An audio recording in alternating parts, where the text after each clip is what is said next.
जी, इस वक्त मैं एग्रीकल्चर गार्डन हशीपी बाग में मौजूद हूँ और आज यहाँ पर कसीर तादाद में सयाह आए हुए हैं। लाहौर से कुछ सयाह आए जानते हैं इनसे इनके तासुर। मेरा नाम खुर्रम है, मैं लाहौर से आया हूँ और ये गार्डन मैंने देखा और मतलब मुझे बिल्कुल यकीन नहीं आ रहा कि हमने तकरीबन आज 1 घंटे से 1.5 घंटा बाइक पे सफ़र किया, लेकिन इतनी खूबसूरत जगह मैं बिल्कुल इसको इमेजिन नहीं कर सकता कि ये इतना खूबसूरत गार्डन मुझे नज़र आएगा। मेरे जहन में बिल्कुल वैसे ही था जैसा मैं लाहौर में गार्डन देखता हूँ, लेकिन ये बहुत वेल मेंटेन और बहुत अच्छा स्टाफ है, बहुत कोऑपरेटिव लोग हैं। ठीक है, हमने एक आदमी से हेल्प ली तो भाई ने बिल्कुल हमें प्रॉपर गाइड किया, फलों के बारे में, फूलों के बारे में। तो मतलब ओवरऑल बहुत बहुत पर्सनली बहुत ज़बरदस्त लगे। जिनसे भी बात की बहुत हेल्पफुल है, स्पेशली 1-2 पुलिस वाले भाई, उनसे बात हुई तो दे आर वेरी कोऑपरेटिव।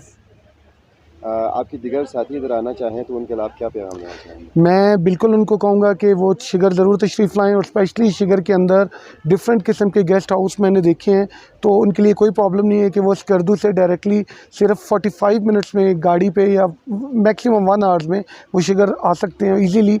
बहुत अच्छा रोड है और बहुत सेफ़ है, तो उन लोगों के लिए कोई प्रॉब्लम गार्डन नहीं में होगी। जो सहूलियात है उन हवाले से आप क्या कहना चाहेंगे?